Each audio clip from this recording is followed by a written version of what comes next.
morning, students. I hope every one of you will be doing fine and will be making good use of your lockdown period. We are here after a long time. बीच में आप लोग का exam था.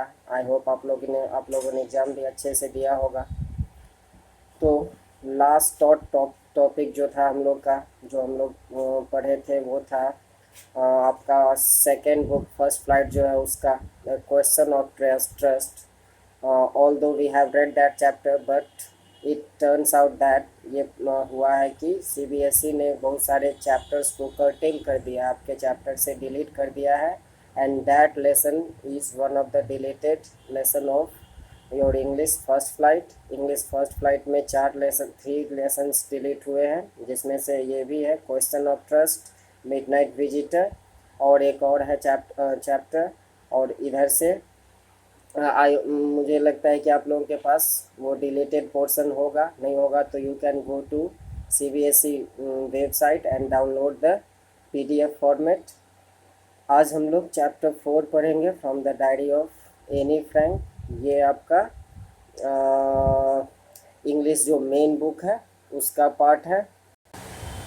सो आपका जो first flight है उससे 3 lessons delete किए गए हैं. How to tell wild animals, trees, fog, मिसबिल the otter and for any Gregory. आप लोग इन चैप्टर को टिक कर लोगे, क्रॉस कर दोगे अपने बुक में. एंड जो आपका सप्लीमेंट्री रीडर है उससे 3 है. इससे आपको मतलब आपका मेन बुक से 5 लेसन डिलीट है और सप्लीमेंट्री से 3 लेसन्स डिलीट है. The midnight visitor, question of trust and the book that save the earth, last lesson. ठीक है. तो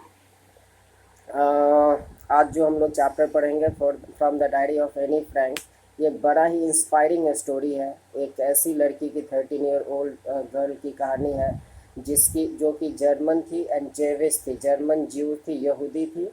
तो जब इसका समय था उस समय Hitler was on the rise. तो किस तरह नाजी ऑक्यूपाइड, यानी नाजी पार्टी, हिटलर की पार्टी ने जब जर्मनी को ऑक्यूपाई किया, नीदरलैंड्स को ऑक्यूपाई किया, तो वहाँ पे इनकी लाइफ, यानी जो नॉन जर्मन लोग थे उनका लाइफ कितना हॉरिबल बीता, इसका डिटेल्ड एनालिसिस मिलता है. एंड इतना ऑथेंटिक तरीका से, इतना रिलायबल अकाउंट है ये कि the book, the diary had become one of the most celebrated diary in the history. And Anne Frank जो है वो इमोर्टल राइटर बन गई. हालांकि वो मात्र 13 साल की लड़की थी एंड 16 ईयर्स ओल्ड आते आते उसकी डेथ हो जाती है. एकमात्र उसका father mister Otto Frank was the only survivor, सिर्फ वही जिंदा बचता है. एंड उसी के प्रयास का नतीजा था कि ये डायरी जो है, एनी फ्रैंक की जो लिखी हुई डायरी है, वो नॉवेल के शेप में, वो बुक के फॉर्म में अलग अलग भाषाओं में इसका ट्रांसलेशन हुआ. टिल लास्ट ईयर हमारे सिलेबस में the diary of a young girl करके आपके क्लास 10th का सिलेबस में ये डायरी इंक्लूड था, जिसमें कि हम और डिटेल्ड स्टोरी पढ़ते इसके लाइफ का है. तो यहाँ पे जो है उसी के फ्रॉम द डायरी ऑफ, यानी एनी फ्रैंक के ही लाइफ का 2 चैप्टर को इंक्लूड किया गया है. ठीक है, देखते हैं. पहले तो जान लीजिए who was Anne Frank and उसका ये क्या मतलब अपब्रिंगिंग कैसा हुआ, ये सब के बारे में. एनालीज मैरी एनी फ्रैंक 12 जून को जन्म हुआ 1929 एंड फरवरी मार्च 1945 में उसकी डेथ होती है. Was a German born Jewish girl, as I told you, who wrote while in hiding with her family and 4 friends in Amsterdam during the German occupation of the Netherlands in World War 2.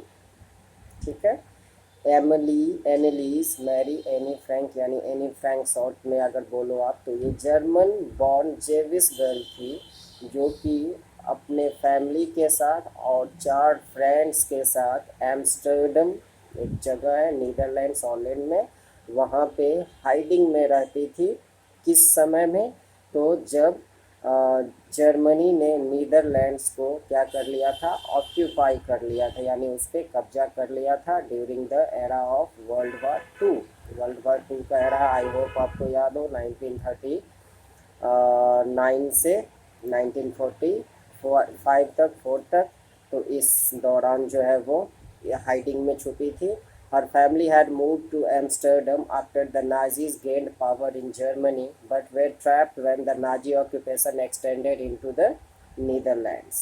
Okay, her family had moved to Amsterdam, Netherlands की राजधानी वहाँ पे चली गई उसकी family जब Nazis ने Germany में पावर में, जब वो आ गए नाजी पार्टी, हिटलर जब पावर में आ गया, लेकिन वो फंस गए, ट्रैप हो गए कहाँ पे, तो when the Nazi occupation extended in the Netherlands as persecutions against the Jewish population increased, the family went into hiding in July 1942 in hidden rooms in her father Otto Frank's office building. जब Jewish population के खिलाफ, यानी जो Jewish community ज्यू जो थे उनके खिलाफ जब अत्याचार बढ़ गए, तब सारी फैमिली यानी एनी फ्रैंक की फैमिली जो है वो हाइडिंग में चली गई, छुप गई जुलाई 1942 में. कहाँ पे, तो हर फादर्स ओटो फ्रैंक के ऑफिस बिल्डिंग में. After 2 years in hiding, the group was betrayed and transported to the concentration camp system, where Annie died of typhus in Bergen-Belsen within days of her sister Margaret Frank. Tragic death होती है उसकी. क्या, तो 2 years in hiding, 2 साल hiding में रहने के बाद ग्रुप को बिट्रे कर दिया गया. बिट्रे मतलब उनके साथ धोखा हुआ एंड उनको धोखा से कंसंट्रेशन कैंप के बारे में आप हिस्ट्री के बुक्स में पढ़े होंगे. हिटलर का कंसंट्रेशन कैंप जो है one of the most severe, one of the most cruel concentration camp history में माना जाता है.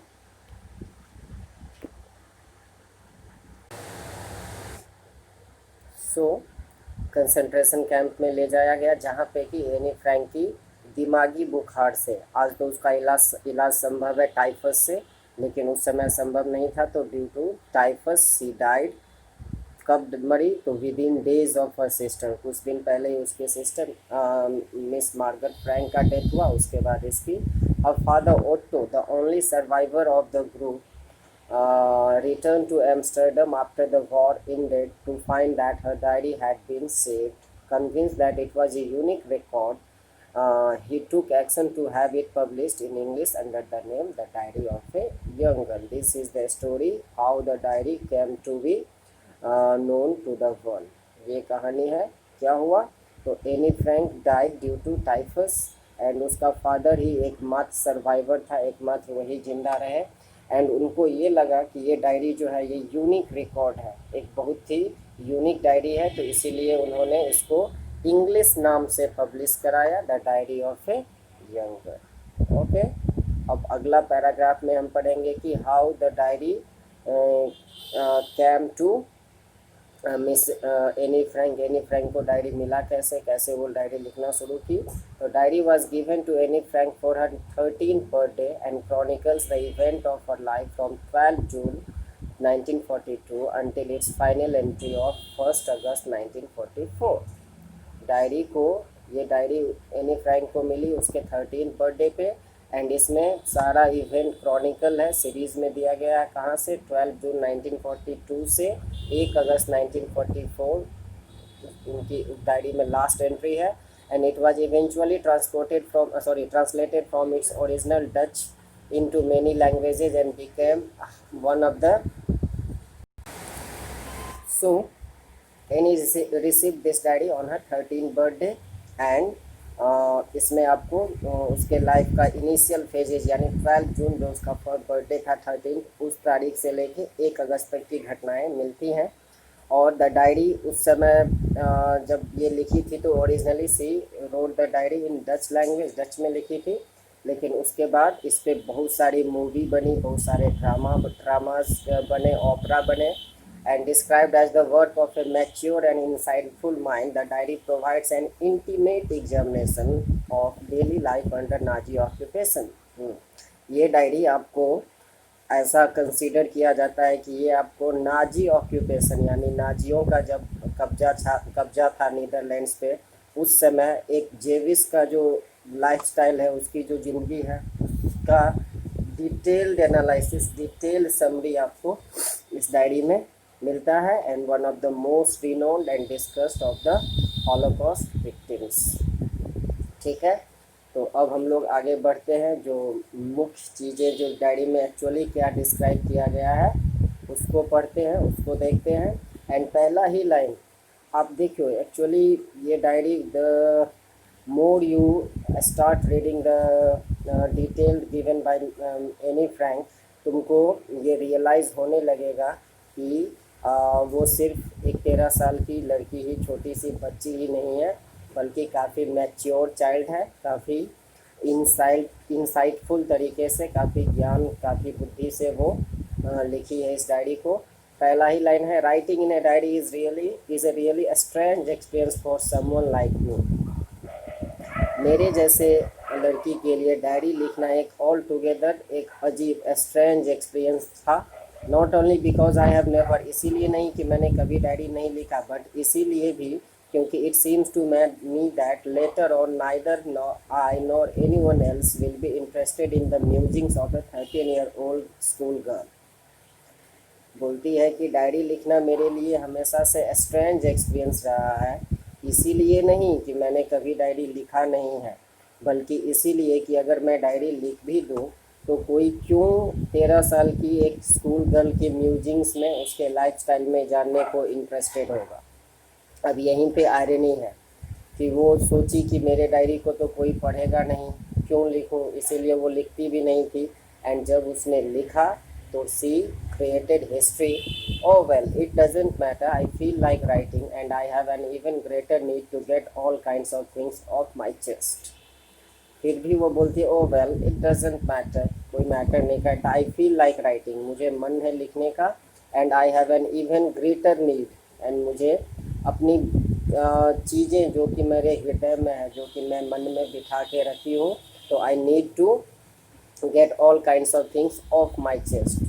डायरी जो है कोई भी तुम लिखते हो, चाहे पोइट्री लिखो या चाहे तुम डायरी लिखो या प्रोज लिखो, कहानी लिखो, उसमें तुम क्या करते हो, तो जो भी चीज़ तुम एक्सप्रेस करना चाहते हो उसको खुल के लिख सकते हो।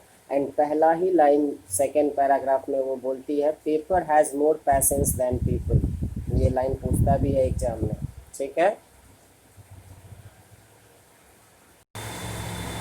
सो paper has more patience than people, इसका मतलब ये कि ये जो एक कहावत है कि पेपर में लोगों से ज़्यादा पैसेंस होता है।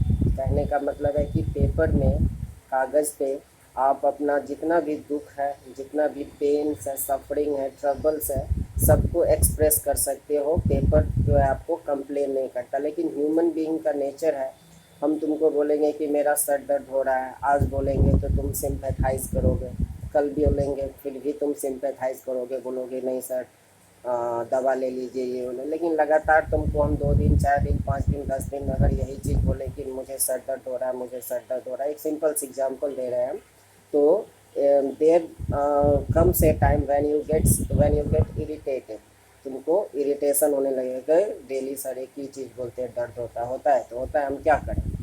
तो तुम्हारा पैसेंस जो है, ह्यूमन, तुम्हारा ये सबके साथ है, ह्यूमन बीइंग का पैसेंस जो है एक लेवल तक ही वो पैसेंस दिखा सकता है, उसके बाद उसका पैसेंस जवाब देने लगता है। लेकिन पेपर के साथ ऐसा नहीं है, उस पर तुम whatever you may like you can write on paper, it won't complain. Okay, तो paper has more patience than people. I thought of this saying on one of those days when I was feeling a little depressed and was sitting at home with my chin in my hands. Chin in my hands का मतलब ऐसे, ठीक है। तो बोलती है कि मैं एक बार यही चीज़ मैं सोच रही थी जब मैं एक बार जब बहुत ज़्यादा डिप्रेस्ड फील कर रही थी, एंड अपना चिन को अपने हैंड्स में दे के बैठी हुई थी, बोर्ड एंड लिस्टलेस फील कर रही थी। लिस्टलेस मतलब कोई ताकत नहीं शरीर में पता चलना। Wondering whether to stay in और गो आउट, सोच रही थी कि अंदर रहूँ या बाहर जाऊँ। I finally stayed where I was brooding. Yes, paper does have more patience, and since I am not planning to let anyone else read this stiff-backed notebook, grandly referred to as a diary, unless I should ever find a real friend, it probably won't make a bit of difference. और अंत में बोलती है कि कई कई घंटों तक तो मैं यही सोचती रही जब मैं डिप्रेस थी, क्या करूं, बाहर जाऊं, घूमूं या अंदर ही रहूं। लेकिन फिर बोलती है कि I finally stayed where I was brooding, and बोलती है कि paper does have more patience, and बोलती है ये भी अपने मन को दिलासा देती है कि since I am not planning to let anyone else read this stiff back notebook grandly referred to as a diary, और चूँकि मैं किसी और को पढ़ने दूंगी नहीं डायरी, तो इसीलिए कब तक नहीं पढ़ने दूंगी, जब तक I should ever find a real friend it probably won't make a bit of difference. तो ये सब सोचती है। Now I am back to the point that prompted me to keep a diary in the first place, I don't have a friend. Exam में question पूछता है why does Anne Frank decide to keep a diary. Anne Frank diary लिखना क्यों decide करती है, तो Anne Frank decides to write a diary or to keep a diary because she has no real friend with whom she could share her innermost feelings and emotions।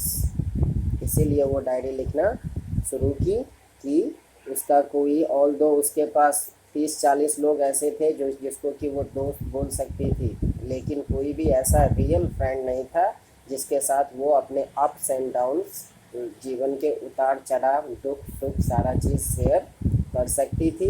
And that's why she tells that I don't have a friend, that was the thing that prompted me to write a diary. Okay, अब फिर आगे बोलती है let me put it more clearly, मैं ये चीज़ आपको और ज़्यादा क्लियरली बताती हूँ।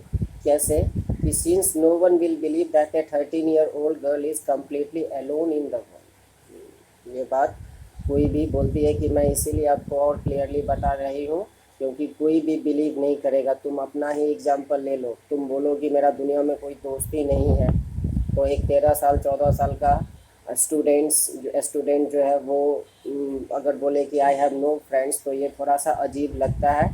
तो इसीलिए वो बोलती है कि मैं आपको क्लियरली बताती हूँ and I am not, I have loving parents and A 16-year-old sister. मेरे पेरेंट्स बहुत प्यार करते हैं मुझे, मेरी एक बहन भी है 16 years old है, and there are about 30 as I told you, लगभग 30 लोग ऐसे हैं जिसको कि मैं फ्रेंड्स बोल सकती हूँ। I have a family, loving aunts and a good home. No, on the surface I seem to have everything except my one true friend. तो अगर आप ऑन द सरफेस देखें, ऊपर से देखें, तो आपको लगेगा कि अरे ये तो भरा पूरा परिवार है, पेरेंट्स हैं, बहन है, 30 के करीब लोग हैं जिनको कि जो कि उसके दोस्त के कैटेगरी में आते हैं, लेकिन सब कुछ है, लेकिन एक चीज़ नहीं है, वन ट्रू फ्रेंड, एक सच्चा दोस्त। All I think about when I am with friends is having a good time. जब भी मैं दोस्तों के साथ रहती हूँ तो मैं यही सोचती हूँ कि मेरा समय अच्छा बीते। I can't bring myself to talk about anything but ordinary everyday things. We don't seem to be able to get any closer, and that is the problem. Maybe it is my fault that we don't confide in each other. In any case, that is just how things are, and unfortunately they are not liable to change. This is why I have started the diet। Okay, बोलती है कि on the surface तो ऐसा लगता है कि हमारा loving parents है, बहन है, लोग हैं जिनको कि मैं दोस्त बोल सकती हूँ, लेकिन बोलती है कि जब मैं दोस्तों के साथ रहती हूँ तो एकमात्र मेरी जो विश रहती है वो ये कि मेरा समय अच्छा गुजरे, मैं जो है एवरीडे थिंग्स की बातें, घरेलू चीज़ें, घरेलू बातें अपने दोस्तों के साथ कर सकूँ। लेकिन होता ये है कि we don't seem to able to get any closer, and that is the problem. बोलती है कि लेकिन मैं किसी भी दोस्त से ज़्यादा क्लोजर नहीं हो पाती, और ये चीज़ वो एक्सेप्ट करती है कि may be it is my fault, हो सकता है ये मेरी ही गलती हो, it is my fault that we do not confide in each other. In any case, that is just how things are, and unfortunately they are not liable to change। यही स्थिति है, एंड दुर्भाग्य से ये स्थिति अब बदलेगी भी नहीं, एंड इसीलिए वो बोलती है कि I have started diary to enhance the image of this long awaited friend in my imagination. I don't want to jot down the facts in this diary the way most people would do, but I want the diary to be my friend, and I am going to call this friend Kitty। बोलते कि to enhance the image, enhance मतलब बढ़ाना, image of this long awaited friend, ये long awaited काफ़ी दिनों से जिस friend का मैं वेट कर रही थी अपने इमेजिनेशन में, इसके इमेज को और ज़्यादा इन्हेंस करने के लिए, इसकी छवि को और ज़्यादा सुंदर दिखाने के लिए मैं सिर्फ ये नहीं करूँगी कि चीज़ों को जॉट डाउन करते रहूँगी, जॉट डाउन मतलब राइट डाउन करते रहूँगी, फैक्ट्स को लिखते रहूँगी डायरी में जैसा कि ज़्यादातर लोग करते हैं, बल्कि मैं क्या करूँगी, तो I want the diary to be my friend. ये मैं चाहती हूँ कि ये डायरी मेरी दोस्त बने, and that's why I am going to call this friend kitty.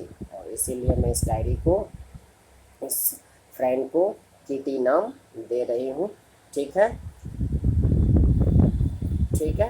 तो ये था पहला सेक्शन। अब इसमें कुछ क्वेश्चन है, ओरल कम्प्रीहेंशन चेक है। What makes writing in a diary a strange experience for Anne Frank. Anne Frank के लिए डायरी लिखना एक स्ट्रेंज एक्सपीरियंस क्यों था, शुरू में ही बताया है। स्ट्रेंज एक्सपीरियंस इसीलिए था क्योंकि she believe that no one would be interested to read the musings of a 13-year-old schoolgirl.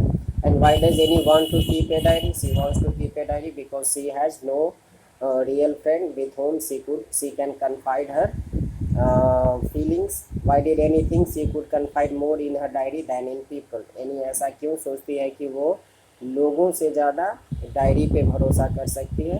क्योंकि paper has more patience than people. Okay, तो I think this should be enough for today. अगला class में straight after जो है हम लोग आगे का जो सेक्शन है कोशिश करेंगे उसको ख़त्म करने का। अभी आप लोग जो हम पढ़ाए हैं वो एज वेल एज जो आपका रिमेनिंग पार्ट है उसको पढ़ लोगे, क्योंकि ये नॉर्मल सा कोई यहाँ वहाँ चलता फिरता कहानी नहीं है। काफ़ी समझ बूझ के आपको इसको पढ़ना पड़ेगा, और इससे क्वेश्चन भी अच्छा खासा पूछा जाता है। अच्छा, एक चीज़ और आप लोग नोट कर लो कि आपका जो इंग्लिश ग्रामर है उसमें से भी there are 3 topics which are deleted और which are being removed by the CBSE। आपका इंग्लिश से 3 टॉपिक्स हटे हैं। एक तो use of passive voice, second है प्रीपोजिशंस, एंड तीसरा जो है वो क्लॉज। ठीक है, तो clause, preposition and active passive, ये 3 जो टॉपिक है, ये 3 टॉपिक आपको इस साल जो है वो नहीं पढ़ना है। ऑल्दो आप लोग क्लास 9th में, इवन क्लास 8 में, 7 में से ही हम आप लोगों को ये तीनों चीज़ पढ़ाते ही आ रहे हैं, लेकिन इस साल आपको पढ़ना एग्जामिनेशन पर्पज़ से नहीं पढ़ना है। वैसे आप उसको सेल्फ स्टडी में पढ़ सकते हो, यूज ऑफ पैसिव वॉइस। बाकी आपका नरेशन, उसके बाद आपका क्या बोलते हैं subject verb agreement, tense, modal, ये सारी चीज़ें जो है वो जो आपका पहले था सिलेबस में वो अभी भी है, उसको हम लोग अकॉर्डिंगली पढ़ेंगे। ये चैप्टर ख़त्म करने के बाद हम लोग ग्रामर पे ही आएंगे। ठीक है, so thank you very much, have a nice day.